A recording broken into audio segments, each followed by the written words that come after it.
Vamos começar de novo, né? Vamos começar de novo.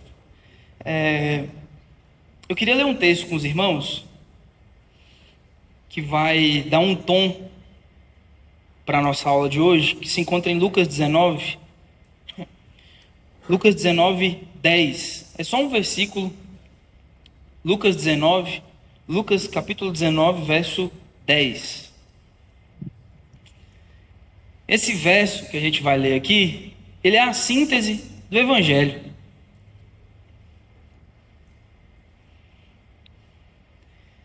Se a gente pudesse resumir o Evangelho de Jesus, o ministério de Jesus, nós poderíamos resumir com esse versículo, que já está projetado aqui também.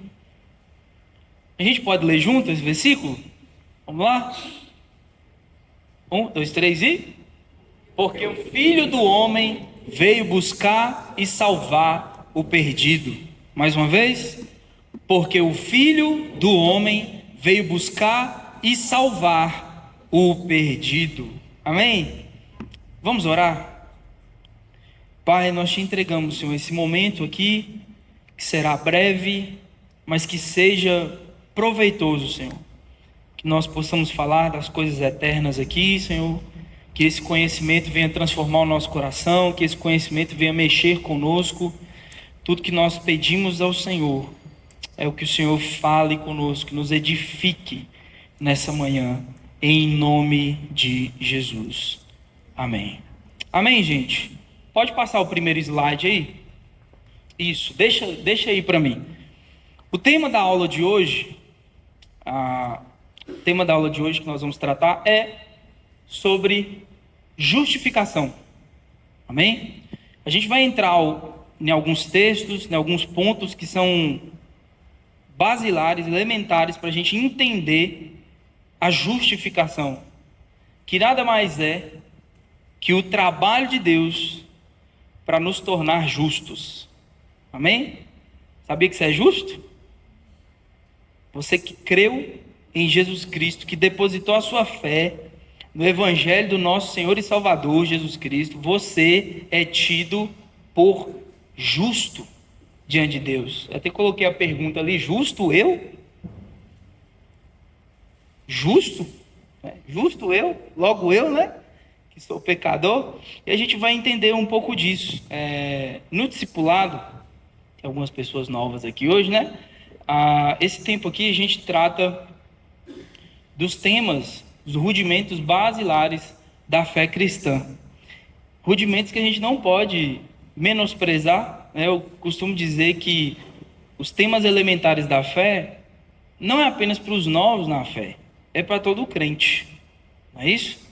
Porque você vai ver, especialmente nas cartas de Paulo, Pedro também trata disso, João trata disso na temporada que a gente está trazendo aqui, pessoas que se afastaram dos temas elementares da fé e por isso caíram no erro da heresia, né, da apostasia. Então, quando a gente se esquece desses elementos, né, esses fundamentos da fé cristã, nosso coração está em risco. Então, se tem uma coisa que a gente tem que preservar, são os rudimentos elementares da fé cristã. E a justificação, sobretudo a justificação pela fé, que é o que nós iremos tratar hoje, é um desses fundamentos. A nossa fé, a fé cristã, ela está fundamentada na justificação pela fé. E a gente vai entender melhor sobre isso. Pois bem, nesse tempo que nós estamos vivendo aqui, a gente já falou de várias coisas, né? Eu gosto sempre de fazer aquele apanhado rápido aqui, para a gente se situar melhor. A gente já falou sobre criação, não é mesmo? A gente falou sobre a criação. E quais são as 3 coisas importantes que a gente falou sobre a criação? A primeira delas é que Deus criou todas as coisas, amém? Então Deus, ele é criador de todas as coisas. A segunda das coisas mais importantes sobre a criação é que Deus fez tudo perfeito e muito bom. O próprio Deus fala isso depois do seu trabalho. Ficou muito bom. E a terceira coisa mais importante acerca da criação que nós tratamos aqui é que Deus fez tudo com um propósito. Amém? E nós entendemos, a partir disso, qual é o propósito da criação de Deus. O propósito da criação de Deus, e especialmente no que tange a nós como seres humanos, nosso propósito é viver uma vida para a glória de Deus e gozar da presença de Deus, dos benefícios de Deus. Amém? Então, o propósito das nossas vidas, o fim último da nossa vida, é viver para Cristo Jesus. Porque tudo foi criado por Ele, por meio dEle e para Ele. Se tudo foi criado para Ele, o propósito das coisas criadas é a própria pessoa de Jesus. Amém? Então a gente falou sobre criação. Também falamos sobre a queda. Na sequência, aí nós estamos tratando do plano redentivo. Amém? Então, nós falamos sobre a queda, acerca do pecado original, lá do Gênesis, que os nossos pais, nós somos descendentes da primeira família criada por Deus, que é Adão e Eva. Eles são os representantes legais, os delegados da humanidade, lá no Gênesis. E aqueles homens, aquele homem, aquela mulher, eles caíram em pecado. Para o homem perfeito, eles caíram porque eram imperfeitos, gente? Não. Eles caíram, né? E a partir da queda é que eles se tornam corruptos e pecadores. Deus fez tudo perfeito. Para esse homem perfeito, Deus deu uma lei que é perfeita e boa. Amém? Então a lei de Deus no jardim era o quê? Vocês podem comer de todo fruto, de toda árvore aqui, com exceção do pé de piqui, né? Para além de comer, colocaram na água lá, cozinhou o negócio e fez um arroz, né? Fez um prato. Parece que não pode comer, não? Então vamos mergulhar nesse negócio. E lá se instala o pecado da humanidade.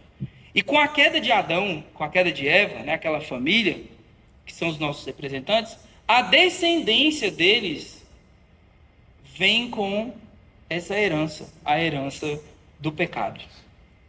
É isso?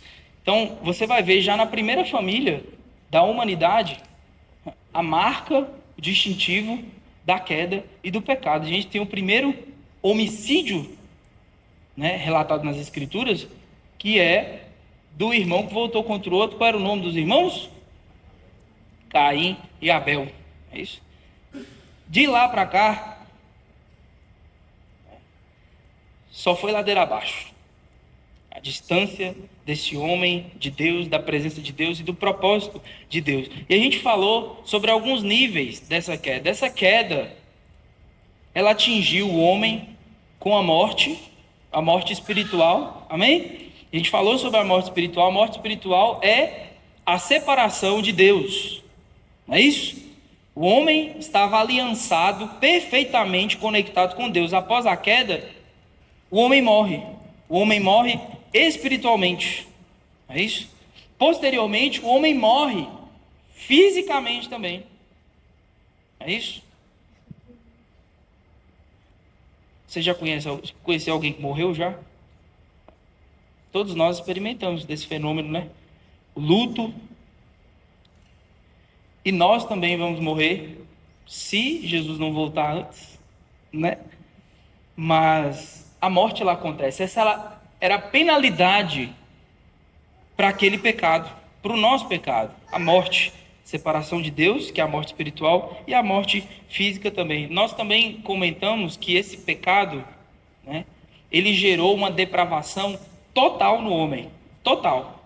De modo que o homem, em todas as suas laborações, em todas as suas competências, ele foi corrompido. Ele foi corrompido. Seus olhos foram corrompidos. O seu coração foi corrompido. Seus ouvidos foram corrompidos. A sua mente tem alguma coisa em nós? Pense aí agora. Reflita sobre isso. Tem alguma coisa em você que não tem a marca do pecado?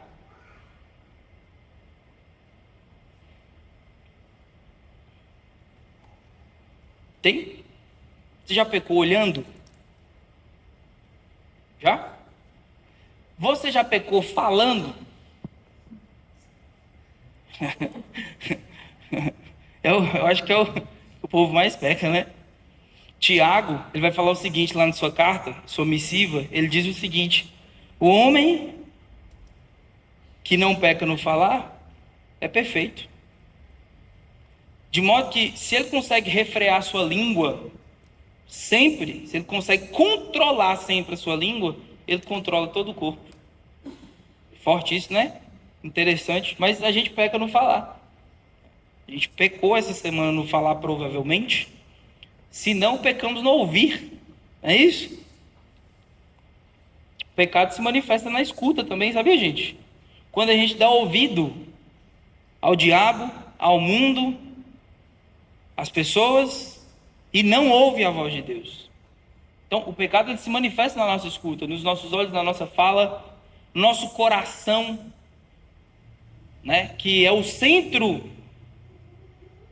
da nossa existência, o centro da nossa personalidade é o nosso coração, é o âmago do nosso ser, lá de onde vem os maiores pecados. Jesus fala o seguinte: olha, não é o que vocês comem que contamina vocês, é o que sai. E o que sai é do coração. O coração é como se fosse a fonte, o lugar onde a nossa existência ela transborda, ela acontece. Coração, a centralidade do nosso ser, o nosso interior. E lá, Jesus fala o seguinte: lá tem assassinato, tem homicídio. Não é isso? De onde vem todos os males da humanidade, se não do próprio homem, do âmago do ser humano?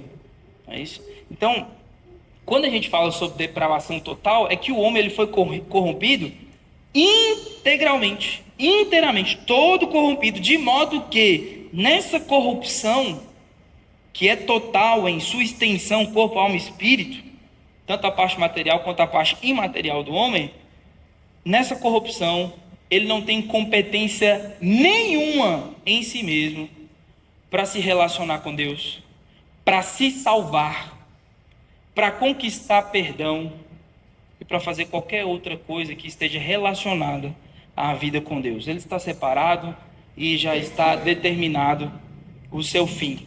É morte.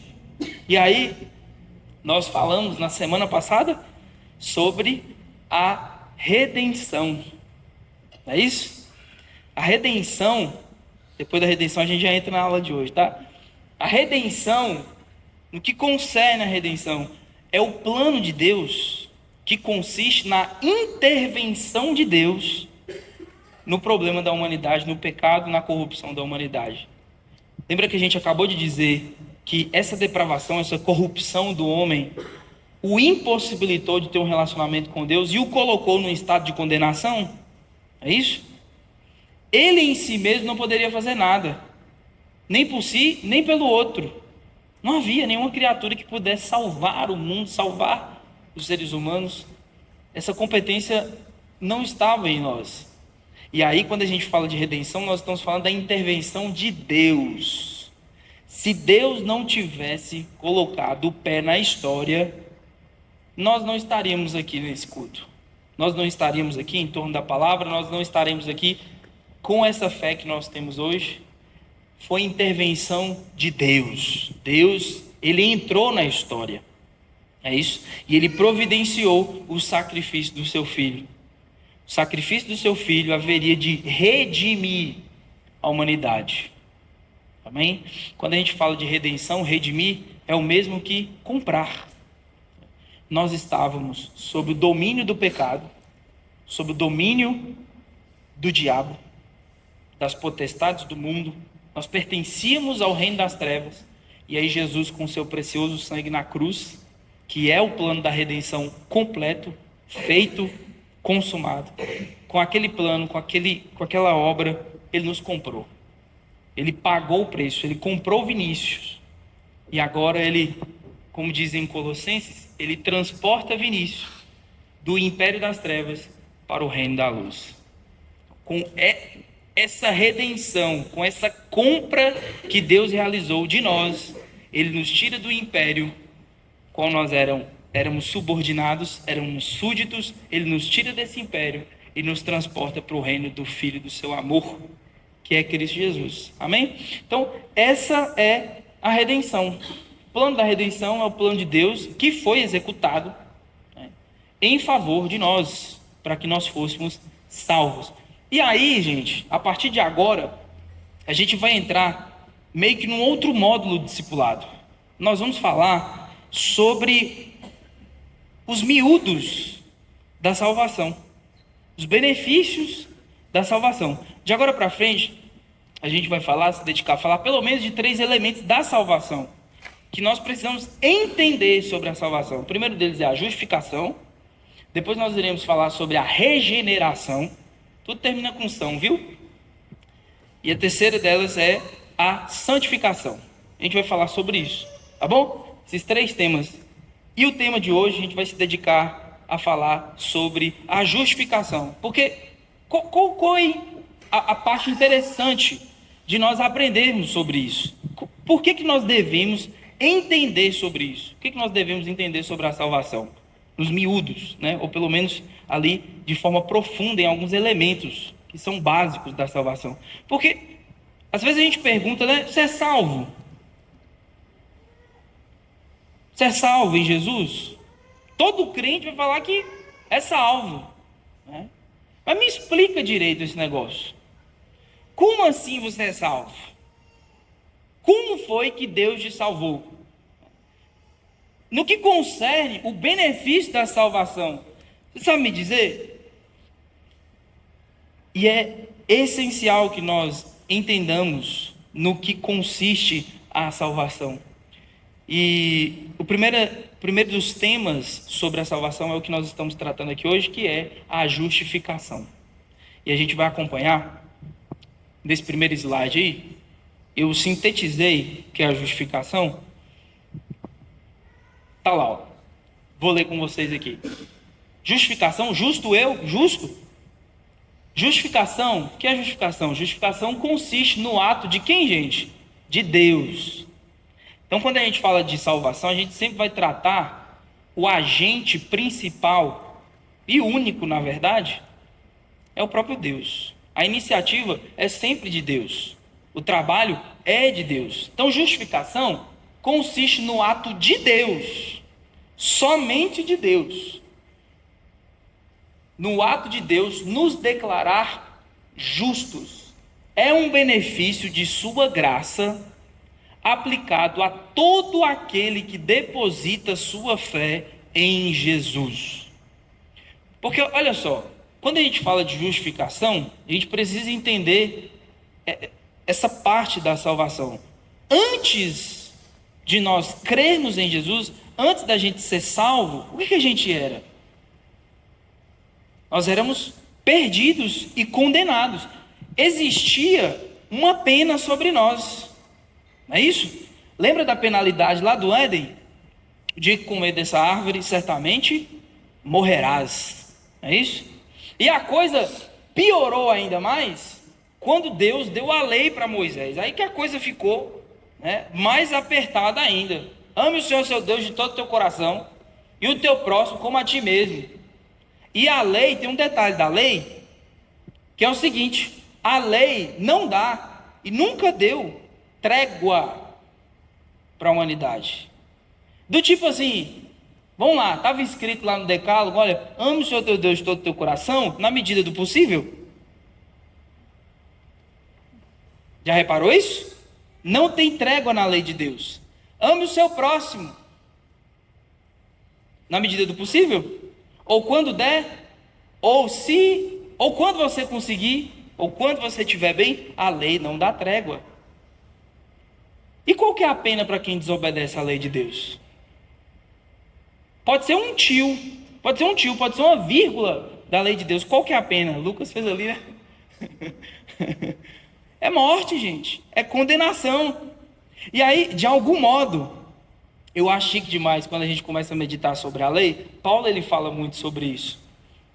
A lei, num certo sentido, veio para dar ênfase ao pecado. Sabe disso? A lei, num certo sentido, quando nós já temos o plano da redenção revelado, completo em Cristo Jesus, sabe para que a lei serve? Ela dá ênfase na morte. Ela existe para fazer o ser humano enlouquecer mesmo, pirar. Do tipo assim, olha para isso tudo, você precisa cumprir. e você não tem trégua. Você precisa ser perfeito. E aí você vai entrar no meu descanso. Aí você entra em Canaã, a promessa de Deus para o povo no deserto. Olha para a lei. Cumpra os meus mandamentos. E você vai entrar no meu descanso. E aí, qual que é o conceito da lei? De forma mais clara, quando a gente vai olhar para os ensinos de Paulo. Nós precisamos olhar para essa lei, olhar para nós, olhar para a lei, olhar para nós, olhar para a lei, aí você olha para você de novo. E cada vez você vai ficando mais cabisbaixo da coisa. Até o ponto que você chega de pensar, cara, se para entrar no descanso de Deus, no descanso eterno, eu preciso cumprir integralmente a lei de Deus, sem trégua, e aí eu posso entrar? É impossível. É impossível. É impossível. Não tem como. Eu acho muito doido isso, porque de algum modo essa verdade ela precisa ser pregada para o desespero dos homens. Sabe disso? Quando a gente fala do evangelho, o que é evangelho? Evangelios, né? É a boa nova, boa notícia, não é? Só que antes da boa notícia tem que ter a má notícia, não é certo? Se não tiver a má notícia primeiro, a boa notícia não é boa notícia. É isso? Aqui é um conceito meu, minha opinião, eu acho que em muito a gente prega o evangelho errado, da forma errada,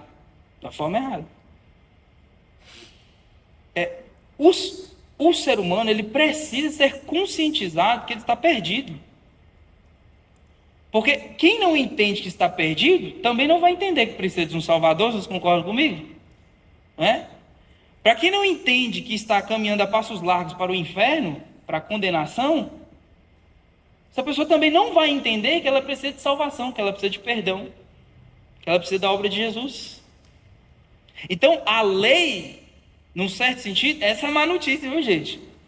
Ela grita, ela escancara para nós a nossa incompetência de corresponder àquilo que Deus exige para que a gente seja salvo, para nos tirar desse lugar de condenação. Então a lei, ela exalta isso, a incompetência do ser humano. Por outro lado, a graça, que é o evangelho de Jesus, exalta a obra de Cristo Jesus pelas nossas vidas. Por isso que, de certo modo, não tem como, gente, a gente ser salvo por obras. Está me entendendo? A gente já vai entrar isso. Lá na frente, eu guardei aqui no slide, tem uma parte falando sobre isso, fé e obras. Por isso que não tem como o ser humano ser salvo por obras. Considerando tudo isso que eu disse para vocês, por que não tem como, já te passo, Tamara, por que não tem como o ser humano ser salvo por obras? A gente vai bater nisso hoje. Porque pode ser o mais bonito que for, ele pode ter atravessado 300 mil vezes a velhinha na rua. Ele não foi perfeito. Eu gosto de brincar que tem duas formas de ser salvo. Mas é uma brincadeira. Tem duas formas de ser salvo. Tem a fé em Jesus e tem a opção de você viver uma vida perfeita, né? Aí você escolhe. E é impossível, né? Porque o homem, ainda que faça obras e mais obras e mais obras, ele vai quebrar os mandamentos de Deus em algum momento, ou sempre. Então, não é um caminho proposto por Deus a nós. Pode falar, Tâmara. Usa o microfone para ficar registrado a sua pergunta. Só para a gente não avançar antes de esbarrar, que eu sei que algumas pessoas têm essa dúvida, porque às vezes passa pela minha mente também, que no Velho Testamento eles não tinham a revelação de Jesus, né, do plano perfeito inteiro. E era difícil cumprir os 10 mandamentos como a lei, por isso muita gente inclusive ficou no deserto e não foi até a terra prometida. E aí? Onde fica aí a questão? Olha só, embora, Tâmara, não houvesse a revelação total, muito clara, da obra de Cristo Jesus, e isso vai tocar um pouco no que está por vir aqui na aula, mas essas pessoas, elas eram salvas pela fé, ainda assim pela fé, né? Pelo que elas conheciam, pela fé que elas depositavam, e Deus no Antigo Testamento, ele havia providenciado um modelo, ainda que não fosse perfeito, né? Perfeito é o sacrifício de Cristo, fosse algo, um paliativo. Deus havia providenciado um paliativo para a redenção, perdão dos pecados, que eram os sacrifícios, né? Então as pessoas, uma vez por ano, pensa, gente, você peca, Aline, o ano inteiro, e aí você tem que esperar o dia. Meu Deus do céu, que coisa boa, né, gente, que a gente vive hoje, porque se você pecou agora mesmo, você pode dobrar os seus joelhos, não precisa nem dobrar o joelho, não é? Mas de um modo bonito, alegórico da cena, né? Você pode ali orar, derramar o seu coração diante de Deus, se arrepender, pedir perdão e na mesma hora ser perdoado, né? Naquele tempo, eu imagino talvez a angústia que o povo vivia muitas vezes, de ter que esperar uma vez ao ano, fazer aquele sacrifício para poder redimir, né, para poder perdoar o pecado de uma nação inteira. Então era muito complicado. Pois é, era um processo muito moroso, né? Mas ainda assim, Tâmara, ainda que eles não tivessem a revelação plena do conhecimento da obra de Cristo Jesus, revelada mesmo, assim como a gente tem, só deles acreditarem na promessa de Deus, entende? Só deles crerem e terem fé, né, na promessa de Deus, no Messias que ele haveria de enviar, eles já obtinham a salvação. Hebreus vai falar sobre isso. Abraão foi salvo pela fé, né? Não tinha nem a lei, né? Fala pra gente, Lucas. Tem até um versículo que explicita muito isso aí, sobre Deus ter pré-anunciado o evangelho a Abraão, né? Então, mesmo que Cristo ainda não tivesse vindo, eles já sabiam que haveria de vir um Redentor, que seria perfeito, e que viria justamente para justificar, né? Para completar essa obra de justificação no povo. Tem Gálatas 3, vou ler do 6 até o 9. É o caso de Abraão, que creu em Deus, e isso lhe foi imputado para a justiça. Sabei, pois, que os da fé os que são filhos de Abraão. Ora, tendo a Escritura previsto que Deus justificaria pela fé os gentios, pré-anunciou o evangelho a Abraão. Em ti serão abençoados todos os povos, de modo que os da fé são abençoados com o crente Abraão. E aí o 14 finaliza: para que a bênção de Abraão chegasse aos gentios em Jesus Cristo, a fim de que recebêssemos pela fé o Espírito prometido. Muito bom, esse texto deixa muito claro, né? Assim, embora Abraão não houvesse visto, né, conhecido aquela obra de Cristo, Cristo crucificado, Deus falou para ele, é a aliança abraâmica, né? Em ti serão benditas todas as famílias da terra. Sabe o que Abraão fez? Eu creio. Pronto. Paulo, ele trabalha isso, olha, o conceito de justificação por imputação. Abraão creu e isso lhe foi imputado por justiça, né? É como se a justiça de Deus fosse colocada em Abraão porque Abraão creu, entende? Não que em Abraão existisse justiça própria, mas a justiça de Deus reveste Abraão porque Abraão creu. E é interessante, né? Mais uma vez, não tinha lei ainda, não é isso? Acontecia uma fé ali muito embrionária, era um povo que estava sendo formado. Inclusive, se a gente for para a teologia histórica, a gente vai ver que muito do culto de Abraão era meio que uma influência do Antigo Oriente Próximo. Aquele sacrifício que Abraão faz, quando Deus desce naquela teofania ali, que ele faz o sacrifício, a oblação, e Deus passa no meio, não é isso? Aquilo era praticado pela Mesopotâmia. É como se fosse assim, Montes Claros imitando São Paulo, e São Paulo imitando Nova York, né? Então Deus, ele usa dessa revelação, dessa cultura, dessa graça comum do que está acontecendo em torno da história, para se revelar também, né? Então isso é interessante, porque não tinha lei, e em muito o proceder da fé abraâmica ali e sua posteridade eram influenciada pela cultura, de modo que Deus usa a cultura para se revelar no seu sacrifício, no seu proceder. Muito interessante isso. Lucas. E fora que também que no Antigo Testamento inteiro, principalmente nos momentos de culto, de adoração a Deus, várias simbologias apontavam justamente para Cristo, né? O próprio tabernáculo que foi postulado por Deus de como ele deveria ser construído, tudo direitinho, a altura, a largura das paredes, Se vocês olharem bem, o tabernáculo, a estrutura dele, ele tem o formato da cruz.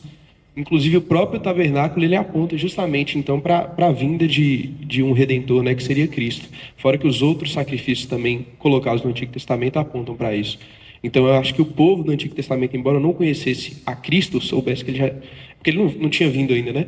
Mas eles já sabiam que viriam. Então, a fé também serve para o Antigo Testamento. É isso. Pois é, gente. Olha só. Quando a gente menospreza, por exemplo, alguns textos do Antigo Testamento, tem gente que já me falou isso. Pastor, eu até leio o Novo, mas o Antigo é chato demais. Quando chega em números e tudo. Gente, olha só. Tem Jesus em tudo. Tá? Tem Jesus em todos os livros da Bíblia. Porque do Antigo para o Novo, todos os textos apontam para Cristo. E do Novo, né, trazendo... Porque a gente trouxe essa questão na semana passada, como as pessoas eram salvas no Velho Testamento, né? Porque nós somos salvos hoje pela fé em Cristo Jesus, né? E aí eu disse que nós somos salvos pela fé no Cristo que veio, não é isso? O pessoal do Velho Testamento era salvo no Cristo que viria, pela fé Cristo que viria, de modo que a obra de Cristo, ela tem efeito tanto progressivo quanto retroativo, tanto para trás quanto para frente, de modo que a obra de Cristo é o centro da história da redenção. É ali, está no meio, entende? Então, o povo do Antigo Testamento, crendo no Cristo que viria, depositando a sua fé no Cristo que haveria de vir, era salvo. Hoje, nós, crendo no Cristo que já veio, isso é melhor ainda, né? Eu julgo essa fé melhor porque a gente tem com clareza já essa obra revelada. Nós somos salvos pela fé. Então, tudo apontava. Olha só, antes da lei, que Lucas mencionou o tabernáculo, antes da lei, trazendo de volta o exemplo de Abraão. Abraão tem o filho lá, Isaque, não é isso? O que Deus fala para Abraão? Olha, me dá seu filho. Mata seu filho. Que coisa absurda, gente. Porque olha só, a promessa de Deus é que ele teria uma posteridade numerosa, uma multidão, como as estrelas do céu, como as areias do mar. E a promessa era sobre aquele filho ali. Toda a herança de Abraão estava ali em Isaque. Deus vai lá, pede Isaque, mata seu filho, né? E Abraão sabe o que ele faz? Ele obedece. Ele pega Isaque, sobe monte, prepara todo o holocausto, o sacrifício ali, e na hora ali que o ato ia ser consumado, Deus pede para Abraão não fazer. E interessante que naquela mesma cena tinha um cordeiro. Deus havia providenciado um cordeiro naquela ocasião. E aí Isaque, que representa a humanidade, é retirado do altar do sacrifício. E o cordeiro providenciado por Deus é colocado como sacrifício perfeito. Aquele dia não ficou sem culto, você pode ter certeza disso, né? Deus providenciou. Isso não é o evangelho, gente? Né? Quem era para estar lá na cruz? Nós, eu, você. Mas Deus providenciou o cordeiro. Deus mandou o seu filho e ele morreu no nosso lugar. Então, Abraão, sem ter lei, sem ter tabernáculo, sem ter o templo, ele já tinha, embora que em sombras, né, vislumbres, pequenos vislumbres do que haveria de acontecer. E Abraão creu nisso, né? E isso foi tido por Deus como justiça para Abraão. Entende? Então, a Bíblia, do início ao fim, ela trata dessa salvação pela fé, né? Só não enxerga quem não quer, né? Então, vamos romper, gente? Romanos 3:26, que ainda está no slide, diz o seguinte, ó: tendo em vista a manifestação da sua justiça no tempo presente, a fim de que o próprio Deus seja justo. Então, quem é justo de fato aqui, gente? Natureza justa é o próprio Deus. E ele, sendo justo, é também o justificador daquele que tem o quê? Fé em Jesus. Então, o princípio da justiça, do caráter justo, da natureza justa, é o próprio Deus. Deus é justo. Deus é justo. E é por isso que Deus, ele pode ser também o justificador. Aquele que distribui, que imputa pela fé justiça nas pessoas que creem em Jesus. Entende? Então, essa iniciativa, essa justificação, ela procede de Deus. Ela procede de Deus. Tem outro texto também, Colossenses 2,4. Passa o slide aí pra gente, por favor. Colossenses 2,14 diz o seguinte: cancelando o escrito de dívida que era contra nós, e que constava de ordenanças, o qual nos era prejudicial, removeu-o inteiramente, cravando-o na cruz. Eu gosto muito desse texto, porque ele ilustra muito bem qual era nosso estado, a nossa condição, e o que Jesus fez. Nós, irmãos, de maneira objetiva aqui, prática, nós éramos devedores. Tá entendendo? A gente tinha culpa. É culpa no cartório que fala? No ditado popular, né? Você tem culpa no cartório. É isso? Você é culpado. Nós estávamos na cadeira dos réus. Éramos culpados. Nós éramos endividados. E aí, o que é interessante? Porque quando a gente pensa na salvação, a gente pode tender para um pensamento que considera Deus meio que um louco, vocês não acham, não?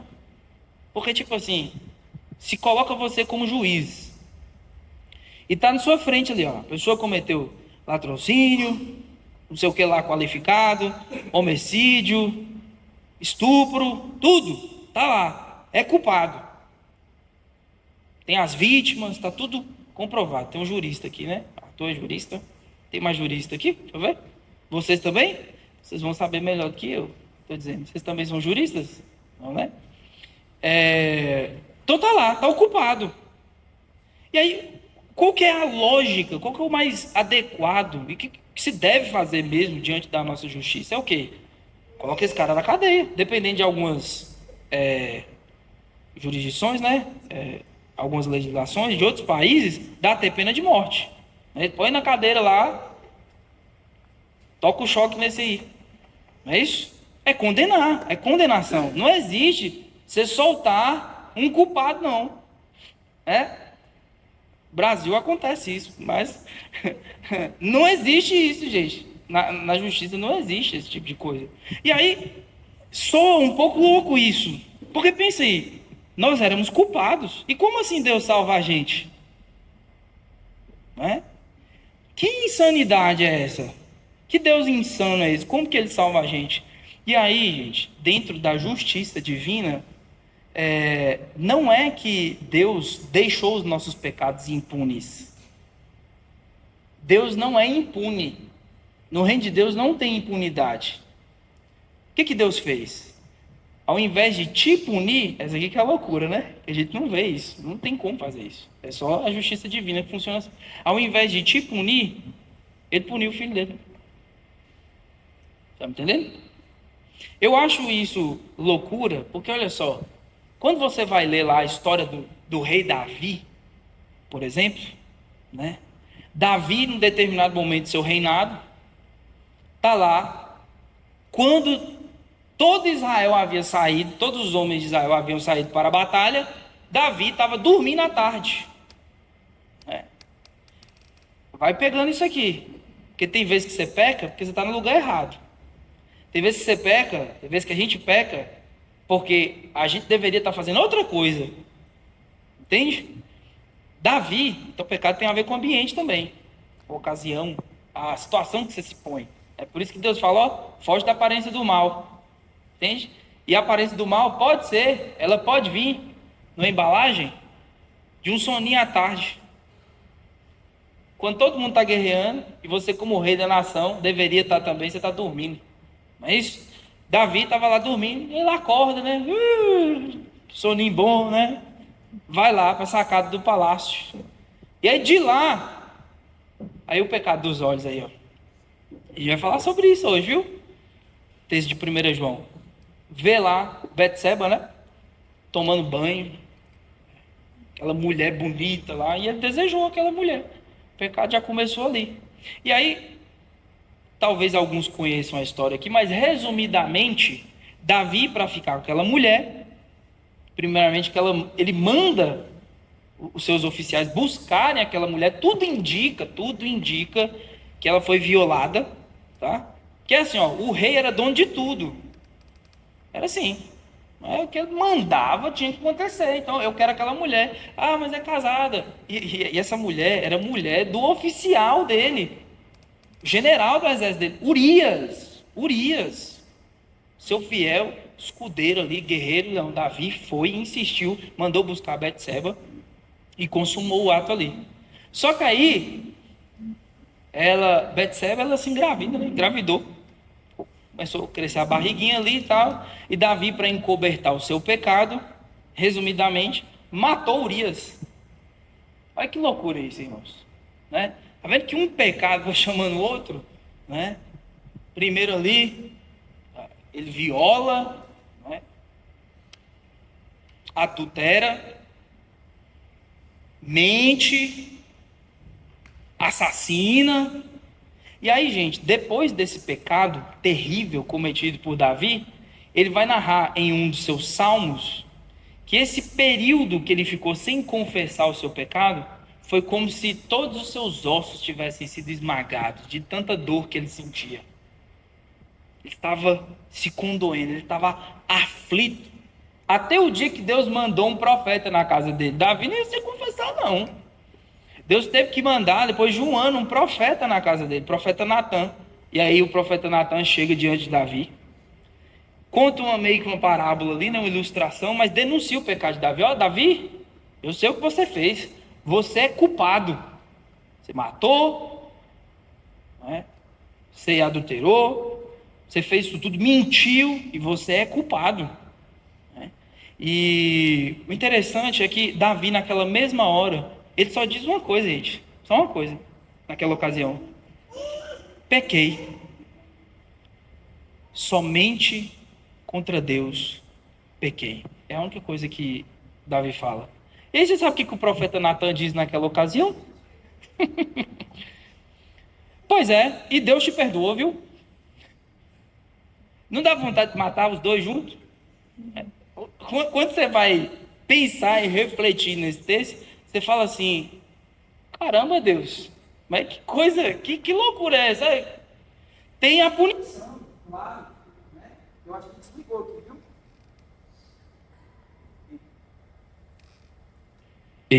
Aí, voltou. Tem a punição, claro. Uma das punições mais pesadas sobre Davi é que a espada não iria apartar da sua casa. Então você vai ver que é morte e morte e morte sem fim na família de Davi, né? Briga entre irmãos, depois se divide o reino do norte, o reino do sul, é uma loucura tremenda, né? É a punição. Mas Deus perdoou Davi. E ainda assim era tido por homem segundo o coração de Deus. Você consegue entender um negócio desse? Mas, às vezes, lendo um texto como esse, a gente tende a pensar que Deus é impune. Mas como assim, Deus? Perdoou um cara como esse? Eu até entendo o Senhor perdoar as minhas mentirinhas. É isso? Eu até entendo o Senhor perdoar a minha preguiça, a minha gula. É isso? Meu ranço, o ranço que eu tenho daquela pessoa, sabe como é que é, né, Deus? Eu até entendo o Senhor perdoar, mas um assassino? Como Davi foi? Como assim? Só que, gente, Deus não é impune.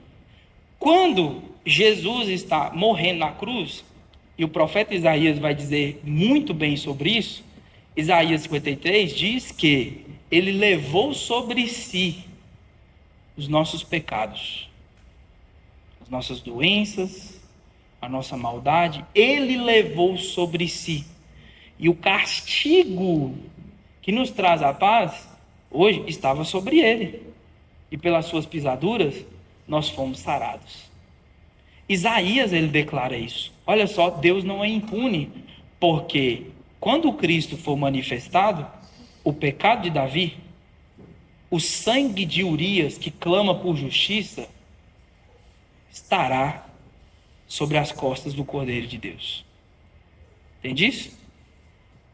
Então é assim, ó, Cristo lá na cruz, ele carrega todos os nossos pecados.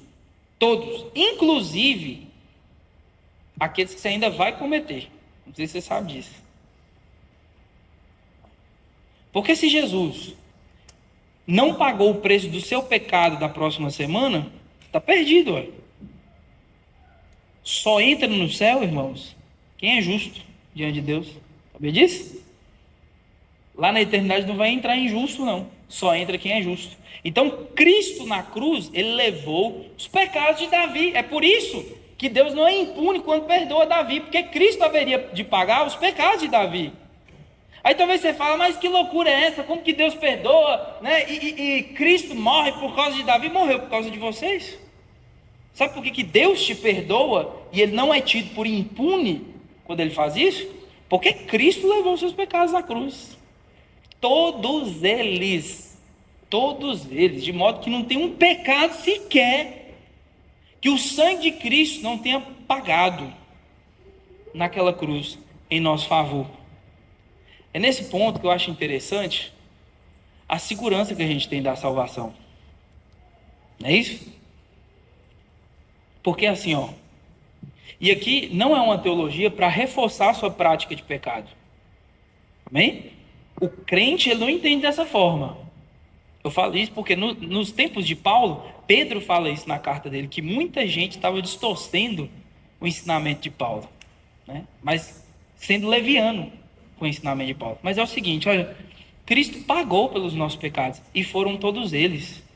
E por que a gente está muito seguro da nossa salvação? Por que o cristão verdadeiro, ele tem muita certeza, ele está muito seguro de que ele é salvo, ainda que peque? Porque quando você pecar, e isso tem que ser um acidente, quando você pecar, você permanece com a consciência, após o seu pecado, que aquele pecado que você cometeu, a punição por ele, a condenação por ele, foi levado sobre Cristo na cruz. Está me entendendo? Então você não cai de modo algum desse estado de graça. Não tem como. Não tem como, Felipe. Né? Com um acidente, você pecou, mas Cristo pagou por esse pecado. E aí é por isso que você pode clamar pelo sangue de Jesus e falar: Senhor, me perdoa. Me perdoa, Senhor, porque eu menosprezei a tua obra com essa atitude aqui. Algo que o Senhor já pagou. Entende isso? Em algum nível, talvez a gente esteja até escarnecendo da obra de Cristo quando a gente peca, porque Ele pagou. O Senhor pagou. E eu pequei. Me perdoa. Você é perdoado na mesma hora. Então esse estado de salvação, esse estado de graça, você não cai. Você não cai dele por causa do seu pecado, né? Quando você cai e acidenta. Eu não estou falando de libertinagem aqui não, gente. Quando você, de maneira sistemática e deliberada, se entrega ao pecado, você não está se comportando como um salvo. Talvez nem foi. A verdade é essa. Porque aquele que foi salvo, aquela pessoa que foi salva de verdade, essa pessoa ela se dedica a viver uma vida de santidade. Ela tenta, ela luta para que isso aconteça. Não que ela seja perfeita, mas ela vai lutar por isso. Vocês estão lutando por isso. Amém? Apesar das nossas fragilidades, das nossas fraquezas, dos nossos pecados, nós estamos lutando. Todo cristão verdadeiro está lutando em algum nível contra o pecado e para agradar o coração de Deus. Todo. Não tem cristão verdadeiro que não esteja nessa luta. Né? Todo mundo está na luta. Então, gente, Cristo, olha só, nesse texto que a gente leu de Colossenses, diz aqui, ó, existia um escrito de dívida que era contra nós, o qual era prejudicial a nós. O escrito de dívida constava lá, ó, Jefferson, o anjo lá no computador, né? Culpado, viu? Tá devendo, né? Existia esse escrito de dívida que era contra você, Jefferson, né? Com todos os pecados ali, quem Jefferson era, né? E tudo mais, era prejudicial a você. O texto vai dizer que Cristo, na sua obra na cruz, ele removeu o escrito de dívida que era contra Jefferson e cravou ele na cruz. Eu acho muito show essa ilustração aqui. Porque você já viu, quando você pega em algum armazém, não sei se já foram nos mais antigos, tá lá o recibo da conta, o cara vai lá e crava um negócio assim. Tem até hoje, né? Supermercado, aquelas notinhas que mede no... Eu vi um vídeo uma vez que a pessoa bateu a mão naquele negócio que o espeto enfiou. Assim, aquilo é para espetar boleto. Todo mundo já viu isso, né? Jesus espetou o escrito de dívida na cruz.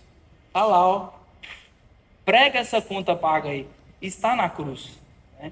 Então, o texto fala sobre isso. Olha, o que era contra vocês, o escrito de dívida de todos os seus pecados, da vida inteira, que te condenava, Jesus pagou por todos eles, não resta. Não tem pecado meu, do passado, do presente, ou o que vem a acontecer, que Cristo não tenha morrido e pagado por ele.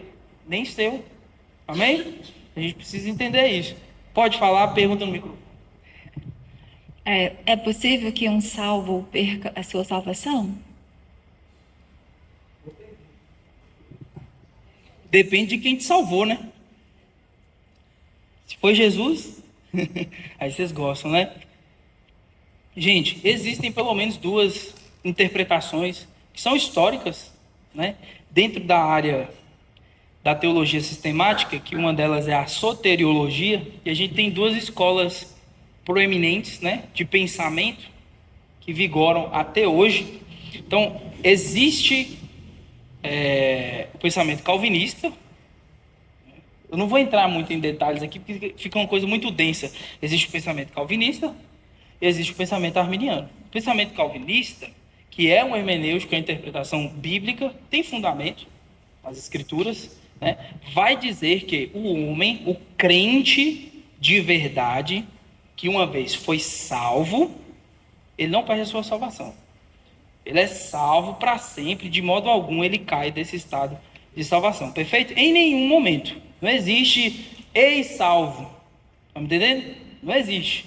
E existe outra via interpretativa acerca da salvação, que é o viés arminiano, né, que vai dizer que o homem, quando é salvo por Deus, ele permanece seguro, ele está seguro da salvação.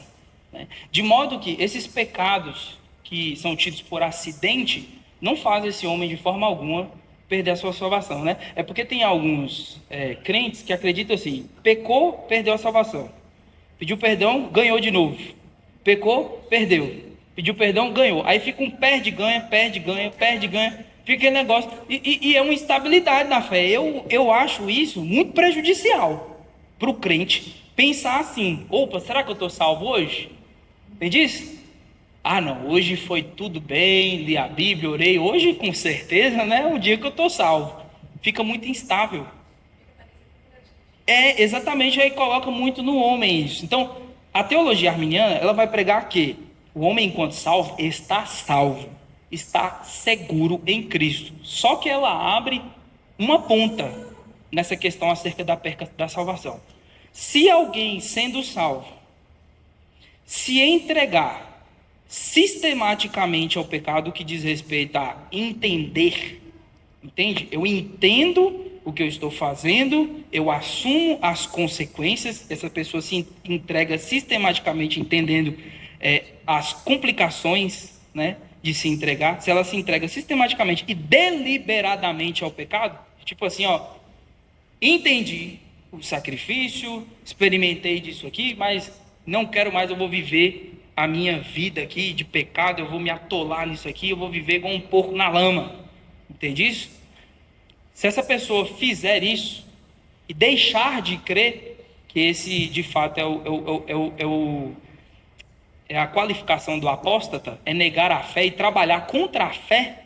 Já viu esse tipo de gente que cria em Jesus e hoje ela vive para debater contra a fé que ela cria, né? Desmancha essa obra? Aí dentro do conceito arminiano, baseado em alguns textos, né, especialmente Hebreus 6, entende-se que nesse caso a pessoa ela perde a salvação, ela cai desse estado de graça. Entende? E aí, só falando sobre, mas e o fenômeno do desviado? Como que o calvinista interpreta isso? O calvinismo interpreta que a pessoa ela pode, né, ser salva e em algum momento da vida caminhar por caminhos tortuosos, mas é certo que em algum momento dessa caminhada, Deus, por sua graça, vai trazer essa pessoa de volta. De um jeito ou de outro, ela vai ser salva. Entende?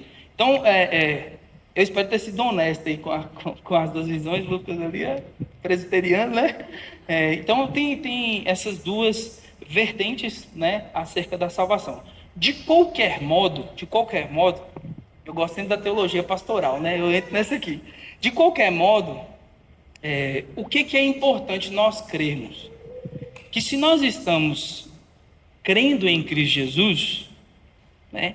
E o tempo verbal da palavra do grego lá, de João 3,16, é um texto que a gente sempre lê, né? Porque Deus amou o mundo de tal maneira que deu seu Filho unigênito para todo aquele que nele crê, né? O grego ali é hopster uon, que quer dizer, tá num princípio ativo, é como se fosse um gerúndio, aquele que crendo e continuar crendo, será salvo, não vai perecer. Então, qual que é o conceito de fé cristã? É permanecer acreditando.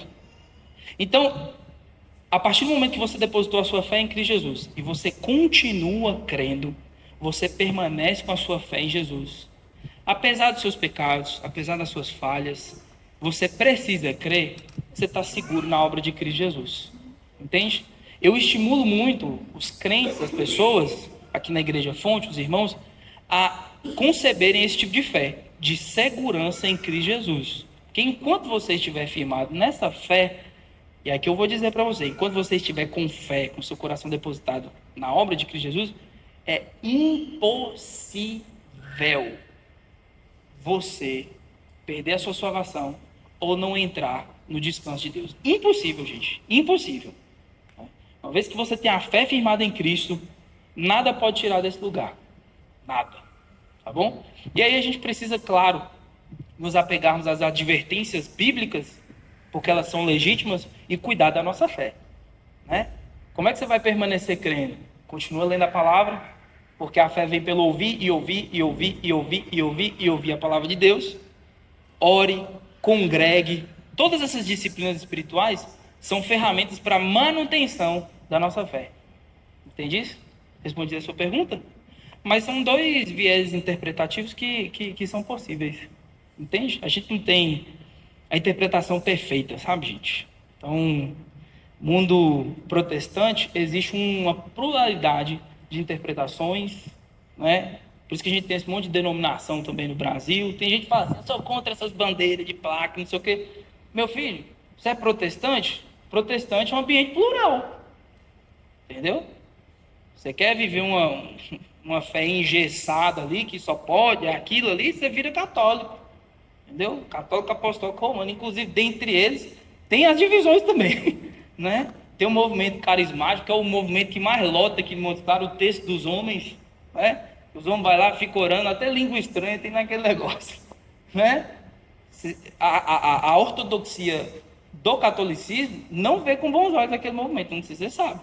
Né? Então, dentro da vertente católica, do catolicismo romano, tem também essas ramificações. A questão do protestantismo é que nós somos um movimento religioso, né, plural, mas que todos protestantes verdadeiros, eles confessam os elementos básicos da fé. Tem coisas que não são negociáveis para nós. Entende? Essa vertente perde ou não perde? São coisas secundárias da fé. Entende? Tem dom ou não tem? É secundária a fé. Cultura de culto, liturgia, tem ou não tem? É secundário. Mas uma coisa nós estamos firmados. Sabe por que nós estamos unidos? A salvação é pela fé em Cristo Jesus. A palavra de Deus é o nosso manual de regra e fé. Nós somos templo do Espírito Santo. A ética e a moral cristã é aquela trazida por Jesus pelos seus apóstolos. Tudo isso nos une. Entende? Embora a gente tenha algumas divergências, mas o que é o cerne, é a espinha dorsal da fé, todos os cristãos verdadeiros, protestantes, estão unidos nisso. A gente está em torno disso. Quer falar, Lucas? Não? Então vamos prosseguir, gente? Pode ser? E aí entra o questionamento, próximo slide aí. Eu até coloquei Luterinho ali. Quer falar, Mike? Fala no microfone para ficar registrado ali na câmera. Essa voz potente. Só ressaltando aqui, porque assim, até algumas pessoas que eu já vi que têm certeza e convicção da salvação, né? Porém, eu percebo que algo que todo cristão tem que ter é o temor, jamais perder o temor, né? O temor. E quando eu vi esse texto aqui de Paulo falando, Eu até fiquei assim, porque Paulo aparentemente é o cara tipo assim, é óbvio que vai ser salvo. Aí eu vi esse texto que ele mesmo falando, Hebreus 6:4, desculpa, 1 Coríntios 9:27, mas esmurro meu corpo, meu próprio corpo e faço dele meu escravo, para que depois de haver pregado aos outros, eu mesmo não venha a ser reprovado. Então, pra você ver, ele, tipo assim, gerando salvação aos outras pessoas, né? Ele não venha a ser reprovado. Eu entendo que, tipo assim, pô, não perdi a minha salvação. Então, esse texto aqui me leva a temer, né? Se Paulo tem esse receio, aí quanto mais eu.